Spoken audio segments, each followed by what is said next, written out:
Welcome, everyone. This is Mayor Steve Haggerty. You're joining our series on policing here in Evanston.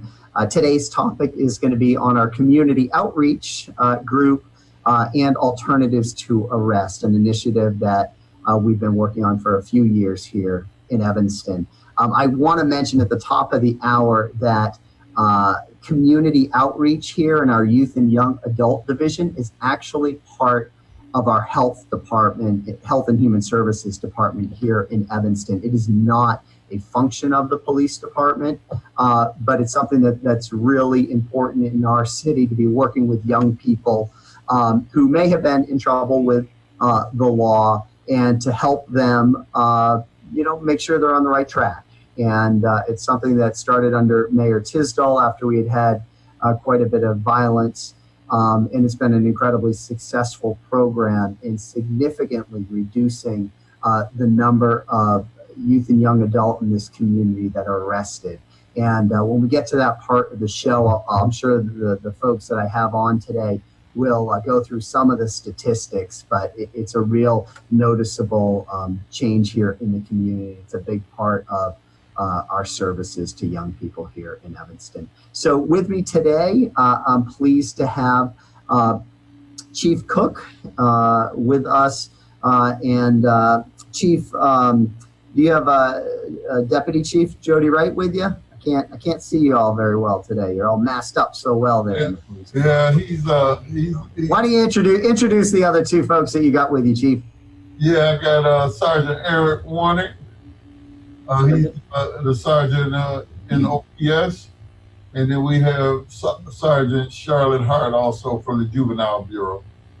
Terrific. Welcome, sergeants. All right. We also have with us the manager of our community services division, Audrey Thompson, with us. I hope I didn't demote you. Are you higher than a manager? Are you a director, Ms. Thompson? I am not. I'm a manager. You have it correct. I got it right. All right. And then we have two members of the youth and young adult division with us, Jeremy McCrae and Nathan Norman. And we also have with us Darian Austin, who works with our youth, doesn't work for, but with folks from our youth and young adult division. And then behind the scenes, as always, we've got Patrick Degnan and Anderson Castillo, who are helping put this show on. We may also be joined a little later by Alderman Peter Braithwaite, who has chaired the Alternatives to Arrest Committee, which we'll talk about in this session as well. As I think people know, this is live on channel 16 here in Evanston, as well as on Facebook Live. If you're watching on Facebook and you have questions or comments, feel free to make them. Those are being monitored by Patrick, and he'll feed to me those questions so we can try to get those answered as well. Before we get into the questions, we did have a comment from Tim Stokes, and so I just wanted to share this with you, Chief, and your folks there. Tim Stokes says, I don't have a question. He just wanted to say thank you to the brave police officers that continue to do their duty in these strange times when they're not as respected or revered as they should be, and just wanted us to pass that message. Yeah, that was very nice of him, and I really appreciate him saying that. Thank you, Chief. So thank you, Tim. I know there are many people that feel similarly.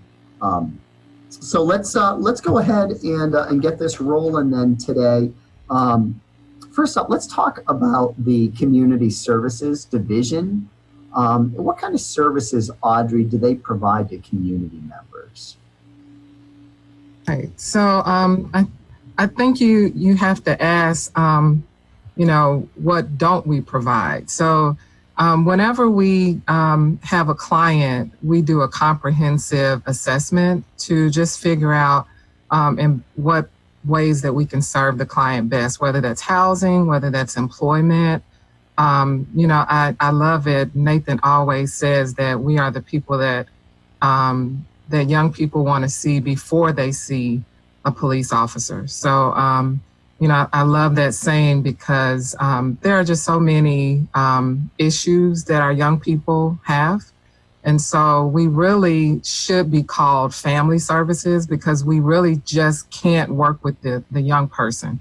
we have to work with the entire family. So if that means employment for the father or the mother, if the housing conditions are not up to par, then all of that is what we look at, whether it's substance abuse counseling, mental health counseling, all of that. We just do a comprehensive assessment, and we go where that assessment leads. Great, great. And then Audrey, can you talk about the monthly youth steering committee meeting that we hold?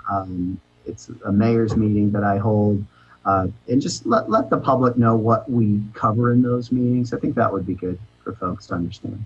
Yeah, so when we have those meetings, usually about every month, we really talk about what's going on with outreach, what programs and services we're offering, what programs we have coming up.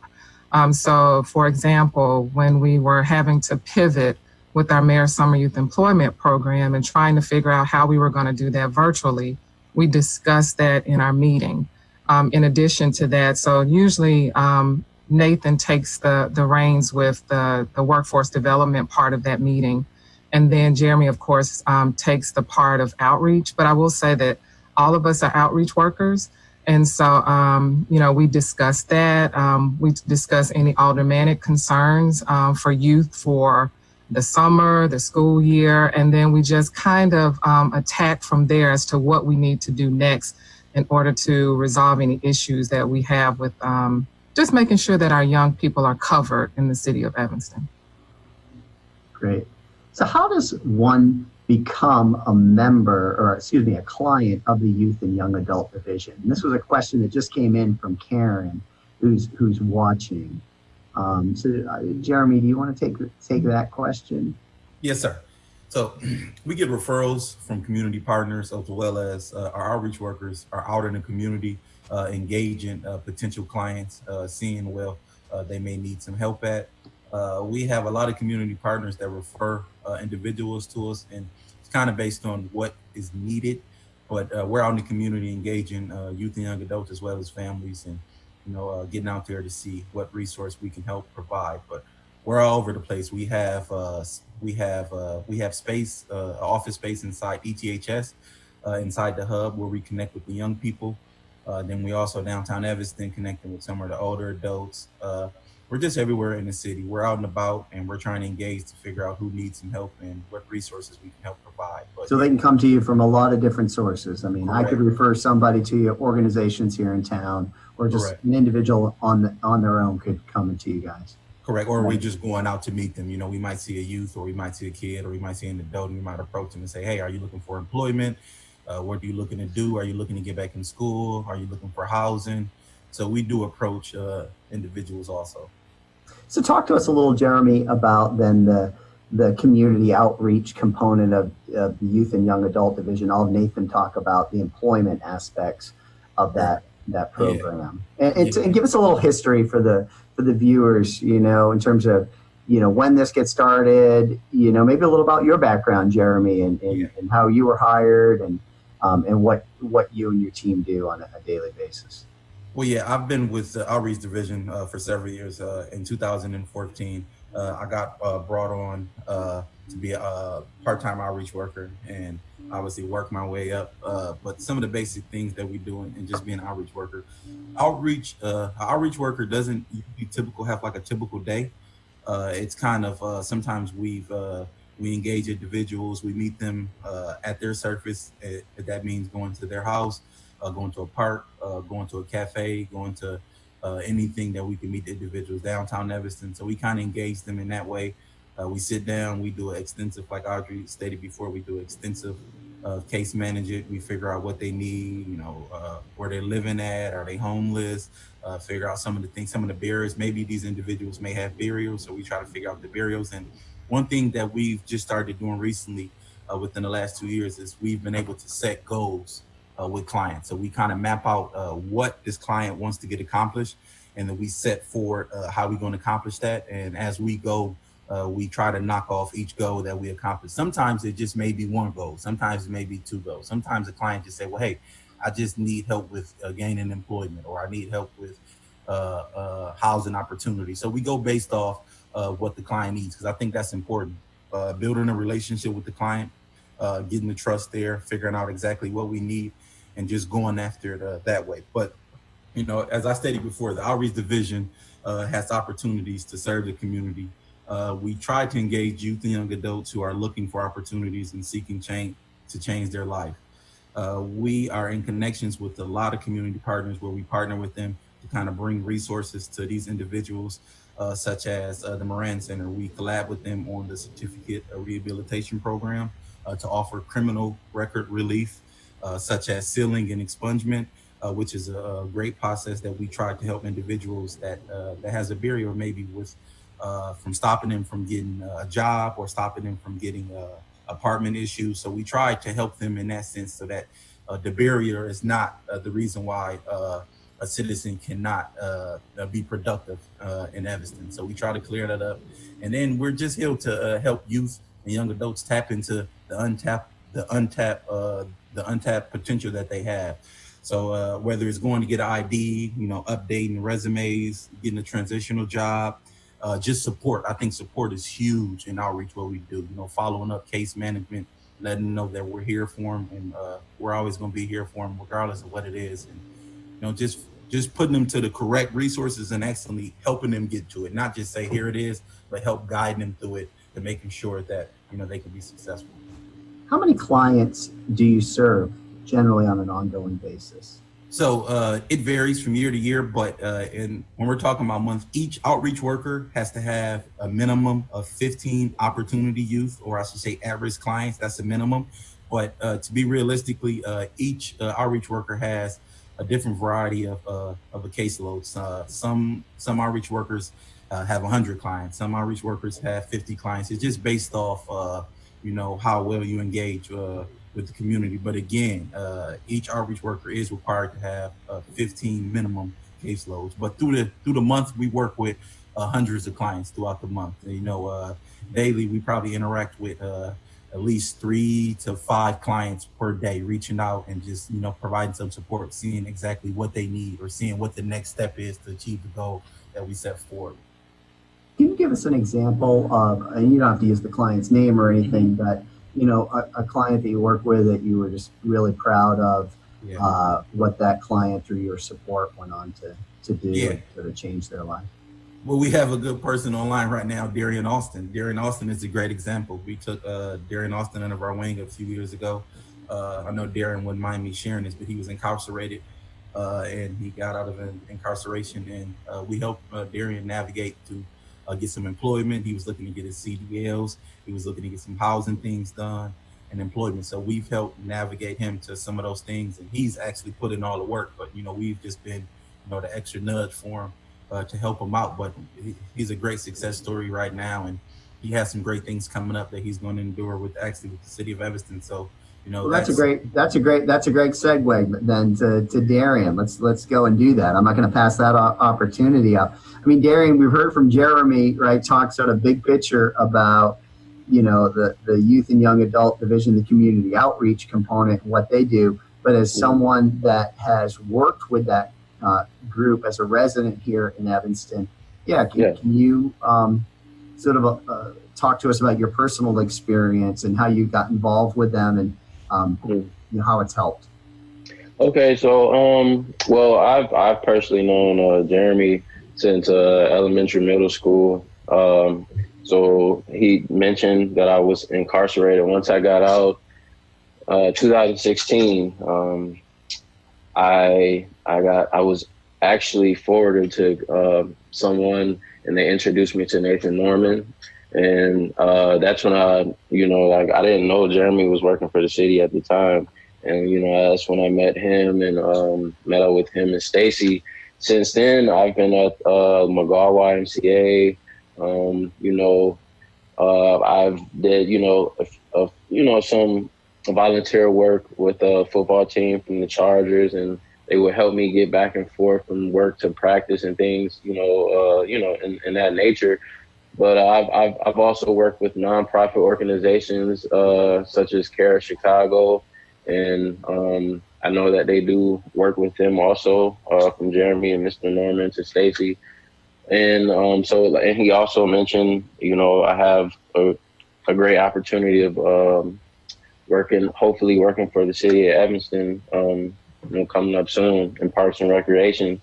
But, these guys, they've helped me out with a lot of things, from getting my license. I did a program last year.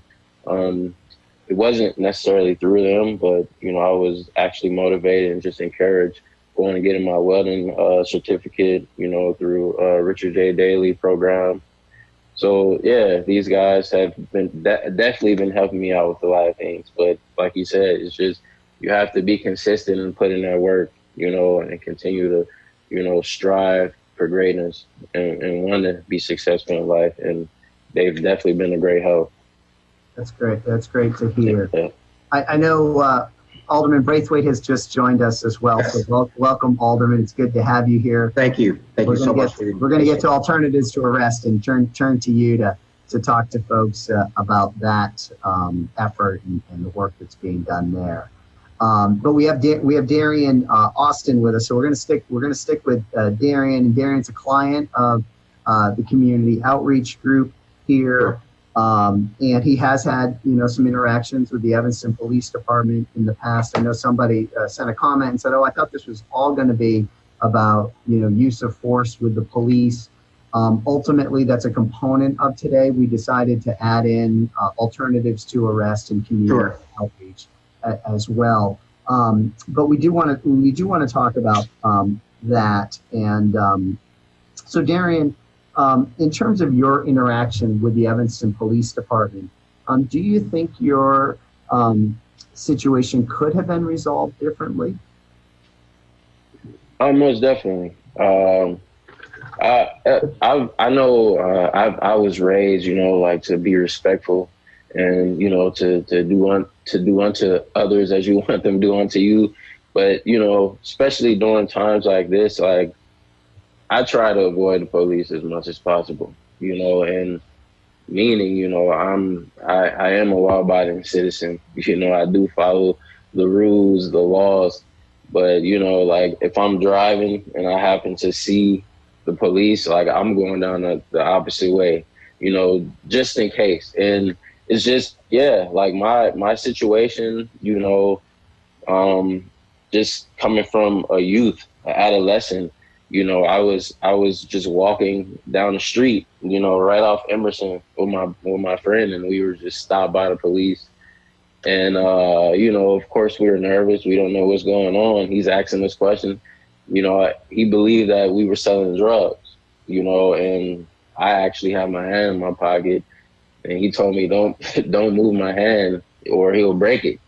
So I'm 15 at the time. You should never, as a police officer, you should never try to strike fear in nobody, especially adolescent. And with him approaching the situation that way, obviously from that point on I thought of the police differently, so yeah, it most definitely could have been handled differently.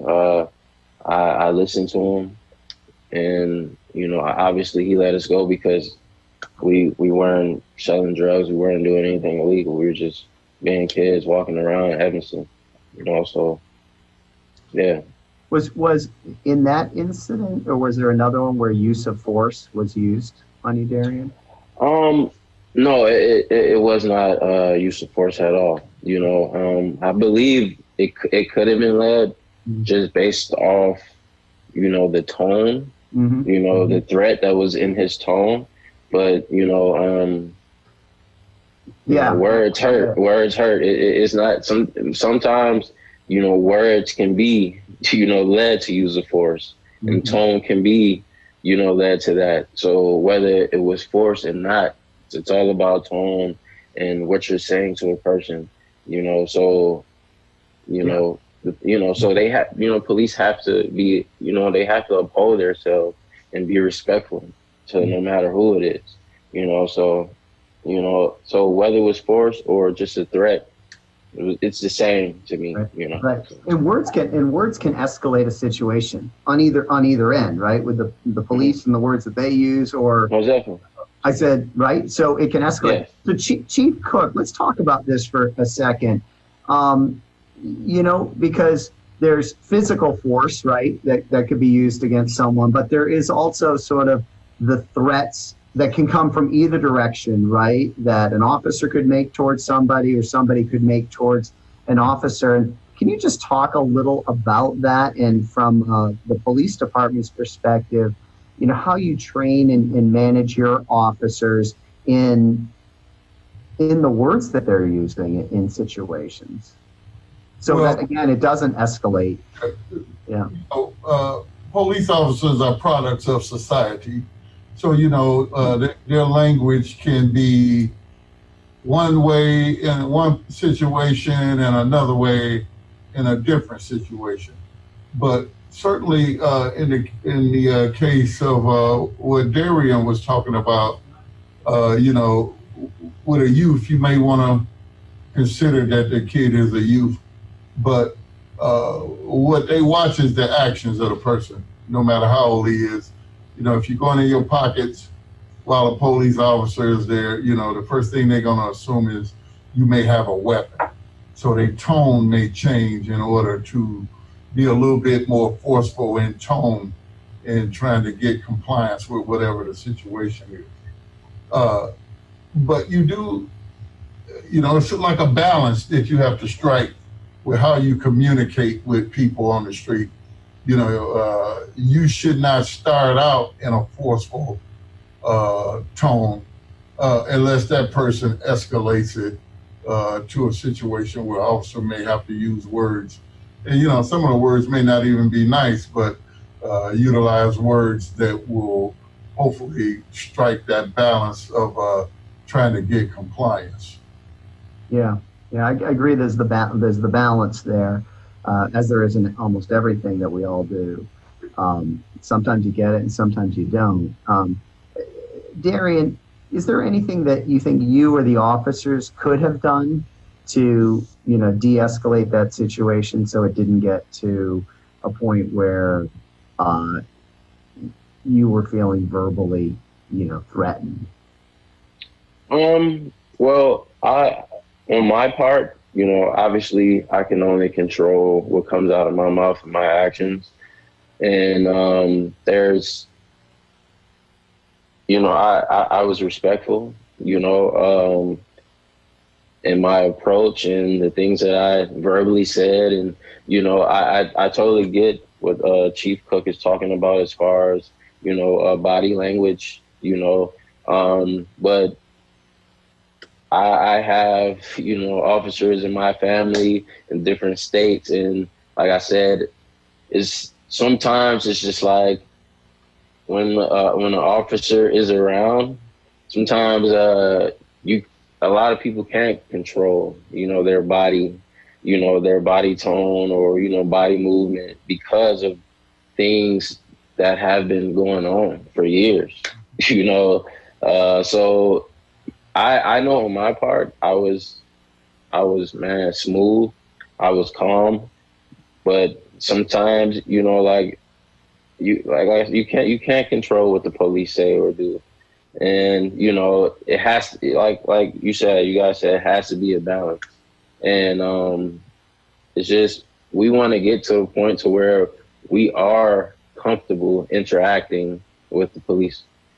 And that's just not what it is right now, so on my part, I believe I handled my situation the correct way and the right way, and I still do that. Any person that I come through, whether family, friend, I tell them how to handle the police, and how to act. But sometimes I think, it's their priority to take initiative to be as calm as possible also, so. Yep. What advice, Darian, would you have, or message, and it's not even advice, but message would you have for other young people who we're sort of in a similar situation as maybe you were when you were a little younger about, the youth and young adult division and the community outreach division here in Evanston. Can you just be clear with me? I'm sorry. So what message would you have for other young people in our community who may have, been in some trouble, right, with the police, and availing themselves to the community outreach group here in Evanston?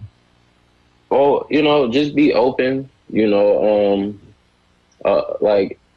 respectful, from Jeremy to Mr. Norman, to Stacy. I just met Ms. Thompson recently. Just be honest and open, they have great ideas, and as a youth, and even with myself, I'm 30, I don't know everything, and don't be afraid to ask questions, and just know that you're not alone. There's help out here. Evanston is a great community. It's very diverse, and me being a Black man, it's just like I'm proud, to have, Black support. I've had, friends and, individuals that I know in different areas. They don't have the support that I have in other Evanston, Evanstonians. This is a great community, man. These guys, they will help you, so just be honest with yourself. They're going to help you, and just know how to communicate.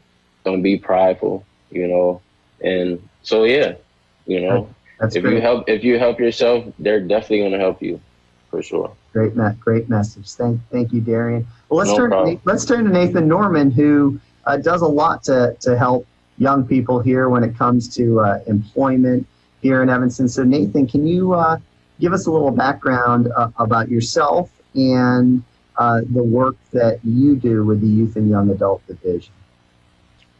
Thank you, Mayor Haggerty. Again, my name is Nathan Norman. I've been a part of the Youth Division since its conception in 2012. I was the City of Evanston's first Youth and Young Adult outreach worker. I worked with many youth in this town during my tenure. I was promoted a few times within the division, and I'm proud to report that I now am a supervisor in a division in which I was once a part of. So, one of the ways in which I work with young people is through Mayor Haggerty's Summer Youth and Employment Program. And Audrey alluded to this earlier. We all still do street outreach, and I still consider myself very much as an outreach worker. It's a part of me, right? It's a reflex. But with that stated, MSYEP is one of the biggest forms of outreach that our division does. And when I came in 2012, we were doing about 150 jobs annually. And now, fast forward, in 2019, we did just above 600 positions. Each year from 2012 to 2020, we've been able to elevate the number of jobs that the City of Evanston offers through the Mayor's Summer Youth and Employment Program, which is something else that I'm extremely proud of. One thing we did this year that was quite different, and Mayor Haggerty, you had came to one of those meetings, one of your meetings that you just asked Audrey to speak about on the steering committee meetings. And I remember you were a little disappointed that you had met with about 80 seniors who were graduating, who said they had never been a part or participated in MSYEP, and that also they wanted, one of the things I know they conveyed to you is that they wanted some options post-graduation, and some of those options were non-traditional options. And so one of the things we did, we took initiative through MEAC and MSYAP, and we came up with an iKit program. And Audrey really led the charge on this. We did the iKit Careers program, which was for graduating seniors to place them in a career path. And we targeted individuals through a partnership with MSYAP and the Youth and Young Adult Division to identify individuals who were taking a non-traditional path and to help place those individuals in a prosperous career path. And again, I'm happy to report that we are successful in doing that with, I think we did 15 seniors. We placed them in paid career paths, various different career paths from manufacturing. We took a look at healthcare with some restaurant opportunities as well. But we took a look at what they were interested in, and we were able to come up with some meaningful partnerships and again, place them in some career paths. The Mayor Summer Youth and Employment Program, as I stated previously, has continued to come up with more partners, more employers, and again, offer the students here in Evanston, our young people, with more meaningful job opportunities. Great. I just want to pause for a second for the folks that are watching. And again, if people are scratching their head saying, well, I thought this was a series on policing, and here we are talking about youth and young adult. I just want to make this connection perfectly clear that because of socioeconomics and maybe not educational differences in all of that, we have some young people in this community that don't feel like they have job prospects, and start to run with the wrong crowd and do things that they shouldn't do, and ultimately come into contact with the police. And if we want to improve policing in our community and spend less on policing, let's look at it that way. We want to spend less on policing in our community. We need to do more to help young people that are struggling to, get their, degrees or get a certificate so that they can then get a job. And that's a big part of what Youth and Young Adult Division does. And the Mayor's Youth Summer Employment Program, as well as the work of the Mayor's Employer Advisory Council, is really focused on, helping those young people. So how do you measure your success as a group? I don't know if this is you, Audrey, or you want Nathan or Jeremy to take that, but I want people to understand how you measure your success as a division. So I can take that, and the guys can chime in. I think that we have a pretty substantial history as far as what happens when we're able to employ young people and give them opportunities. Because of, if you just look at the statistic report from the city of Evanston and this division, when we're able to provide opportunities, arrest of young people is significantly lower. And so, if we can continue to create more opportunities and different opportunities, so we can't, stay stagnant. We've got to always come up because times are changing. I mean, we're in a pandemic and we still had to offer jobs in some way to young people over the summer. And so I think it's very important for us to kind of pivot with the times and then to offer different and even more opportunities for our young people. And, Nathan and I have been talking about this for some time, that the opportunities have to exist not just for the summer, but they have to extend throughout the year. And so it's important for us to look at our young people. All young people are not going to college. And I think we have to kind of think about those young people and start earlier when young people are telling us, I don't think college is for me. We need to listen and we need to provide opportunities for them. And then we also need to look at their families and then provide opportunities for them as well. And when you look at our numbers as far as how many young people were involved in, with the rest from 2012 till now, I think you have to say that it's when you provide opportunities for young people, you decrease violence and you decrease any of those behaviors that many of us are talking about that we need to limit or do away with. You limit those or do away with them when you provide opportunities. So the more opportunities we can provide, I think we have I know we have a better Evanston. Agreed. This is a great quote out there. I forget who the author was, that potential is unlimited, opportunity is not. Our job is to close the gap. And that's a big part of what this group, Youth and Young Adult Division, does. I want to turn it over now to Alderman Braithwaite. Alderman Braithwaite is the second ward alderman, and really, one of his probably three primary focuses has been on, helping young people in our community. He's been on the council for a while. He has seen the evolution of this program. And so I was pleased that he could make it. I know he's busy with work and many other things. But Peter, I'm pleased you could make it. And I thought, you've heard some of the conversation. And before we get to alternative to arrest, which I want to talk about, just give us your perspective of how this program came to be and where it is now and where you think it needs to go in the future. Sure. And first, I want to thank you for inviting me to the call and just acknowledge all of our wonderful staff that provides these amazing resources in our town.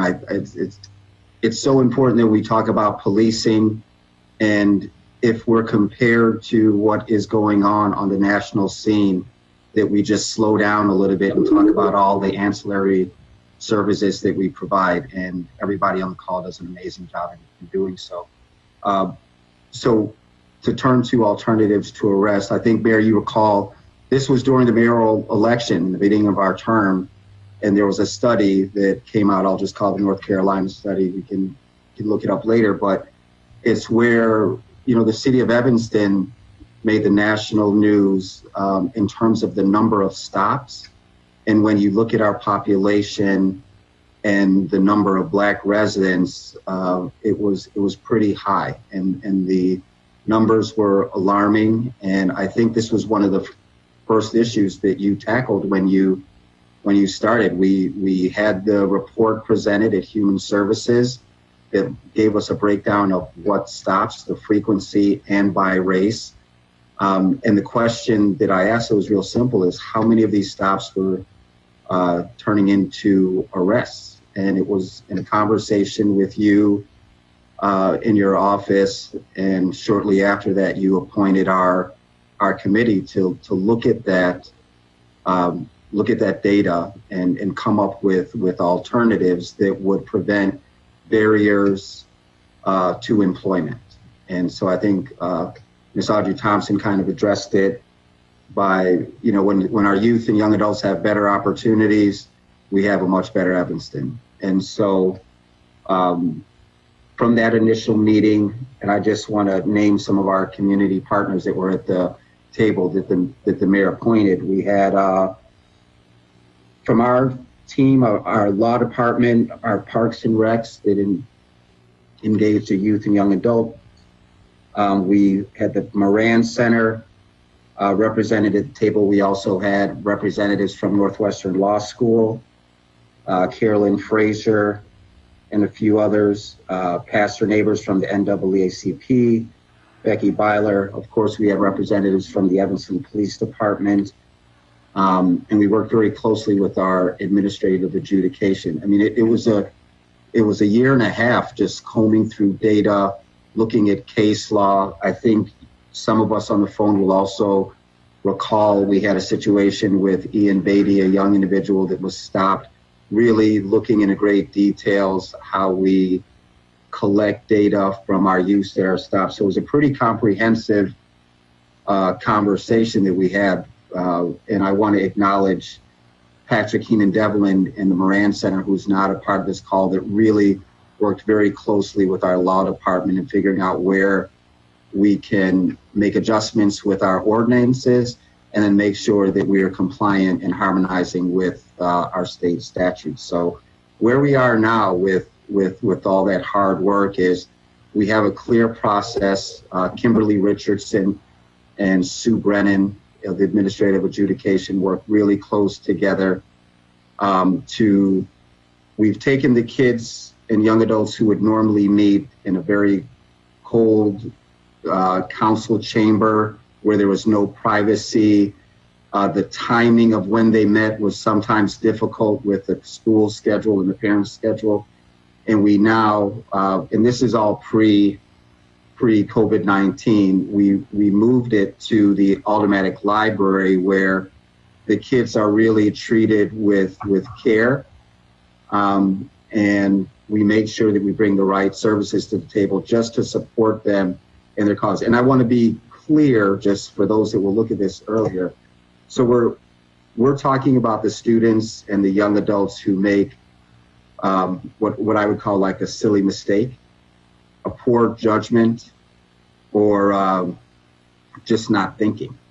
So the violent crimes that we would see, if there's an assault, if there's battery, if there's a large drug case, those still go to Skokie, right? So we're being very balanced in our approach, but these are an individual that may do a one-time retail theft.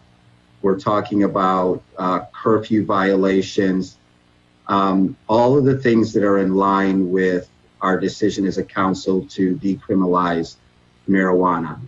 So looking at those offenses and making sure that we treat them not as a criminal offense that where they go down to Skokie, but instead it's treated as a municipal ticket, similar to a parking ticket. And I think it's important that it was under your leadership, Mayor Haggerty, that we were able to get this done with the support of our staff. So we have low numbers just because of COVID-19. We're keeping track very carefully just to see how successful we are. And I hope at a later date we'll be able to present more data to show our partnership with the police department to make sure that we're giving our students the best opportunities for success and making sure that we don't create any barriers to employment later on in their adult life for some mistake that they have made as a juvenile. So thank you very much for all that you do, as well as an opportunity to share what we've been working on together. Thank you, Alderman, and thank you for your leadership of that committee. So in a nutshell, prior to the formation of Alternatives to Arrest, anybody that was arrested here in Evanston went to the criminal court in Skokie. And now, because of the work of Alternatives to Arrest, they have identified a whole bunch of misdemeanor charges. Okay, not felonies. Felonies still go to the criminal court, but misdemeanor charges, and said, let's not create this traumatic experience for these young people and have to go, to the court in Skokie in front of a judge and everything else. Right. Let's adjudicate this here locally in Evanston, and that way we can also better manage this person's record so that if not with them, if they fulfill whatever the outcome is of this local adjudication. Can you talk? Can you talk about two things? One is where does restorative justice fall in this process here? And then talk about expungements and any work. I don't know if the Alternatives to Arrest really worked on expungements, but it's certainly something the council's been working on. And Moran Center, who you had mentioned, has a contract with the city to work with young people who, again, have paid their dues, so to speak, and served whatever their punishment was, but then have a record that hinders their ability to get a job. Sure. And to answer the question of the expungement, I may turn to someone on the police department that knows that information. I don't want to, that's a legal issue. And I know that we tackled that under Don Wilson's leadership. Like, he served on that committee. I also want to acknowledge Alderman Sissy Fleming that served on that committee as well, that was very instrumental and attended all those morning meetings, as well as Alderman Eleanor Ravel. So the main question that you asked was in terms of the expungement. And does anyone from the police department want to chime in on that? Chief Cook, is there someone from your staff that is familiar with our Illinois state statutes? Because that's not so much a municipal issue, but it was something that I recall having the discussion with our Northwestern team, and it was just a matter of harmonizing what we do on the local level with what they were doing on the state level. Well, the state, all of the expungements come through the state, Right. and they have specific criteria as to what can be expunged. And I think after let's just say you get a battery charge and it's SOL, and you are arrested and you fingerprinted, it'll stay on your record, I believe, for 18 months. And after that period of time, then you qualify for the expungement. And that's done out of 26 in California. I believe you can apply for the expungement out in the 2nd District also. And then, once it's granted, they'll send you all your fingerprint cards and all that stuff back. Okay. All right, so we don't need to talk any more about expungement. Key thing Sure. is, again, we work to try and get records expunged Right. for younger people here in our community. Moran Center is a key partner of the That's city correct. community. Let's talk about restorative justice then. So the restorative justice piece, thanks for bringing it up. And Erica Barden, who's no longer with our City of Evanston, was a member of our Parks and Recs. Each and every one of those opportunities were based on very unique situations. So for students, and I know that Audrey, your team has all been trained in that, where there was a situation with a either a fight. I want to be careful how I use the term battery, but if there was an opportunity for individuals who did harm and both sides within this context were willing to meet, then we had someone from our staff and or the Moran Center to engage in a peace circle where they could bring the parties together to get the matter resolved. But again, very, there's no cookie cutter approach to that, and it's something that is done in the right situations based on the right individuals coming together. I hope that answers your No, I think question. I think that's good, and I think the key point is that it has to be the right kind of incident to use restorative justice, and both Correct. parties need to be amenable to it. Because a lot of people say, why isn't everything restorative justice? But if both parties aren't willing to, then that alone eliminates that as an option. That is correct. So, all right. Well, thank you for that. We're going to go to a couple questions that we have that have been sent in. Chief, I'm going to turn to you for some of these.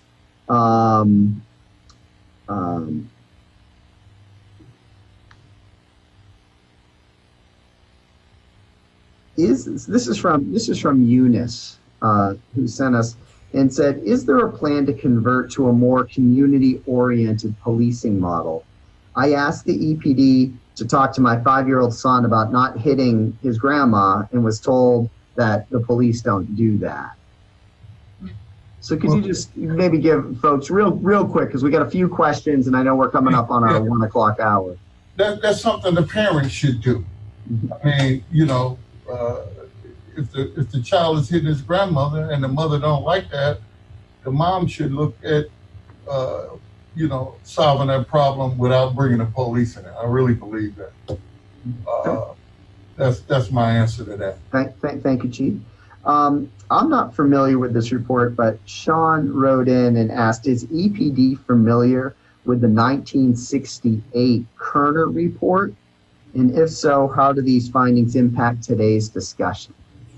Well, that's something you study in college. It talked about the same things that are going on today, racism, the policing models that are currently in place. It's very similar to what's going on today.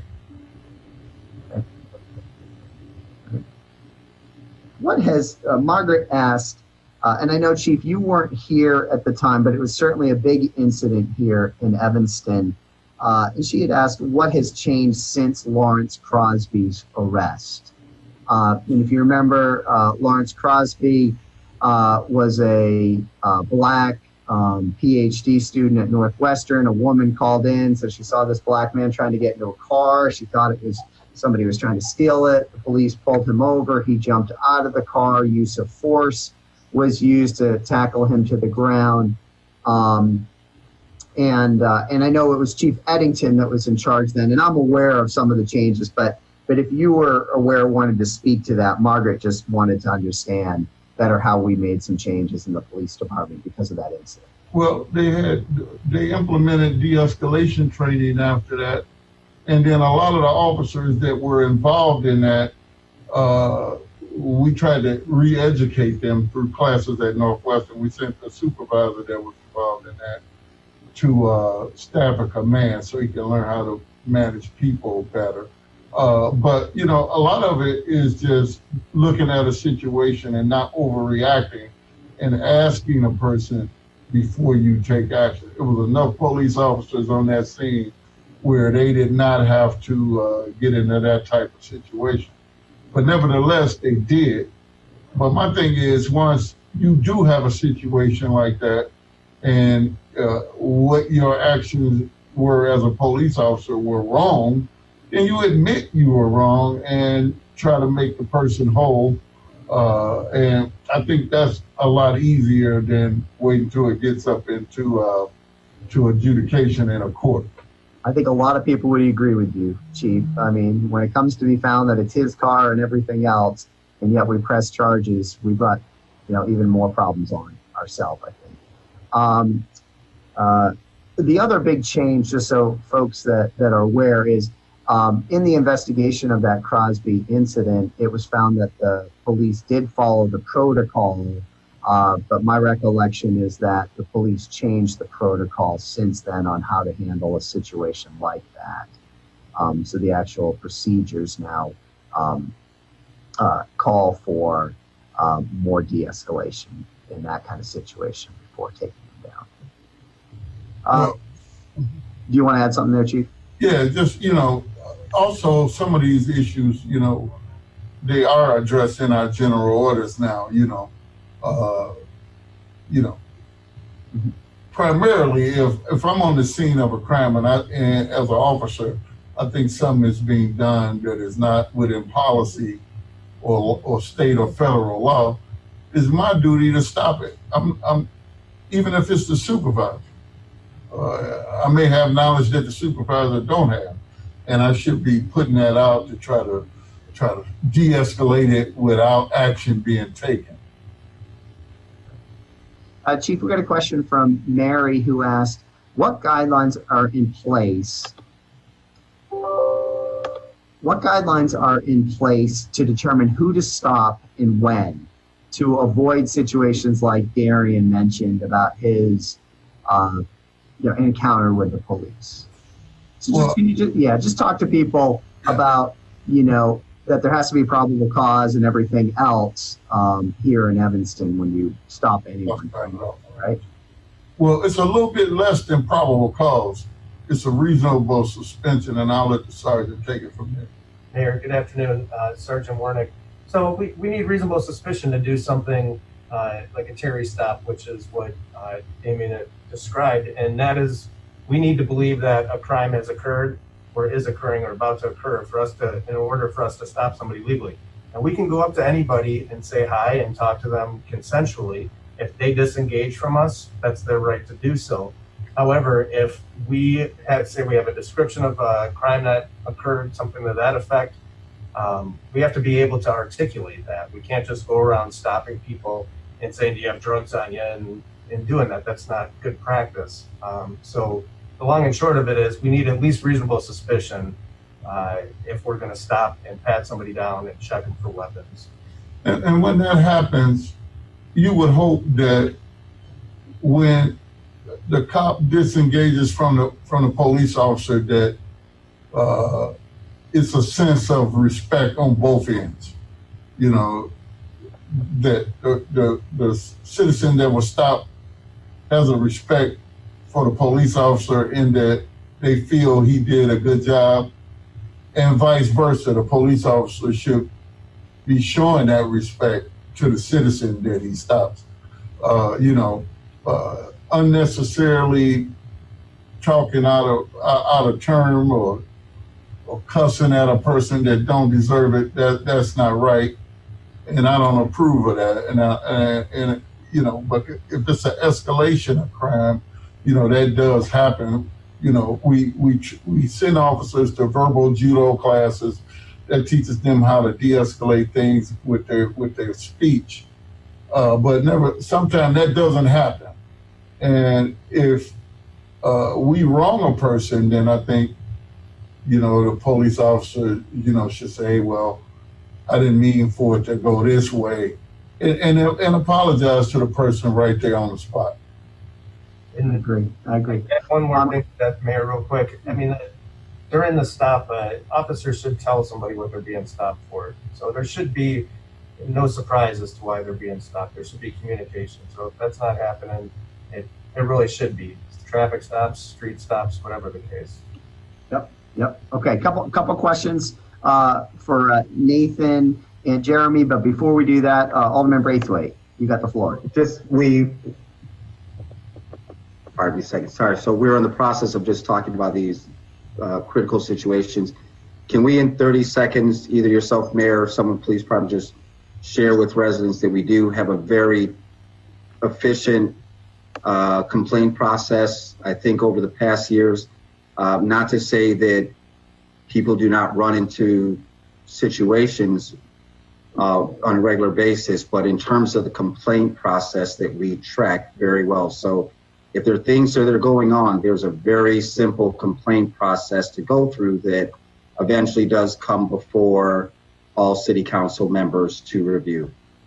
Absolutely. So we've had a session on the complaint process. You've done that already in the previous call? We spent a whole hour talking about it. Okay. Remember, if anyone has an encounter with the police, whether you were arrested or not arrested, that you think was inappropriate or there was a problem with that, you can file that complaint online at the City of Evanston website, at City Hall, at the police station. You don't just have to file it there. We've changed that over the years.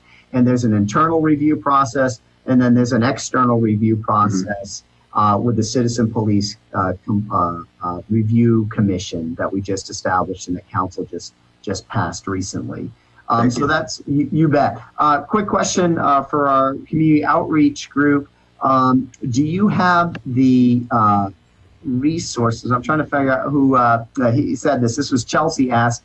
Do you, Jeremy, Audrey, Nathan, feel that your division has enough resources to serve those in need of your services in the community? So, Mayor, that is an excellent question, and that's something that we're going to be really digging into in our Human Services Committee meeting at 5 o'clock this afternoon. I was asked this same question, and in my response, I stated that we do need additional resources, and that would be in the way of outreach workers, and we need a more robust workforce development that can really work with all of our community partners. I mean, we have workforce development throughout the city, but the coordination of those services, there needs to be some additional resources and supports for that. So when it comes to, outreach, we need to be able to, just like the event that you came to on Friday for the Community Building Equity Summit, we want to be able to have, those types of activities, not just individual, but group activities for young people throughout the year. And so I think it's just important for us to, know that, yes, we could stand to have a few more resources, and we're going to discuss that more tonight in that meeting. Great. I appreciate you bringing up the Human Services Committee meeting. Alderman Braithwaite, are you on Human Services? Yes. You are. So they are also digging deep into policing in the month of August. They've set up meetings every Monday night. That's right. And so 5 o'clock today will be that meeting, right? Yep. Okay. Yes, that's correct. All right, great. Let's we're at about an hour, so I'm gonna wrap this up at this point. I appreciate everybody that has tuned in, the questions that you asked. I really appreciate Darian Austin joining us today. So thank you, Darian. I appreciate Audrey Thompson, Jeremy McCrae, and Nathan Norman. I did notice when Darian was talking Nathan and Jeremy that Nathan, you were always referred to as Mr. Norman, and Jeremy, you were just Jeremy. But I think that's because you two went to, that's how I think you two grew up together. So, but Yeah, I thought that was funny, Gary. Yeah, I appreciate Alderman Braithwaite, who is the chair of Alternatives to Arrest Committee, and the good work that he and the entire committee are doing. And as always, I appreciate the Chief of Police, Demetrius Cook, who is with us with Sergeant Hart and Sergeant Hornix today. So thank you, everybody. We will meet again for our series on policing next Monday. That's August 24th at noon. And the focus next Monday is going to be on alternative policing models. And we are going to have some experts from around the country with us next Monday to talk about different models that they've been employing. And then our last in the series will be August 31st. We're going to have a conversation with Black youth in Evanston on policing. And that will be August 31st at noon. So until next week. Yes, Chief? Yeah, I want to make something perfectly clear with respect to Daria. Number one, I don't condone people just talking crazy to the citizens without provocation. I believe that just as you have to justify the use of any force, you should be able to justify your language when it comes to that. So if Darian, if he felt harmed for that, I apologize for that. And it's a different day now. We have body cameras where when we reviewing people's complaints, we looking at it a whole thing. And we've had many complaints that we looked at, and it's like, why is he talking to the person like that? So I do apologize, Darian, for that. Thank you, Chief. I appreciate it. Yeah, and hope that don't happen again in the future. Thank you. I accept the apology. We're moving forward, and I believe we got a brighter future, with the youth, and just us being adults and dealing with the police. So yeah, if you want to come down, I'll take you out to lunch. I'll accept. Thank you.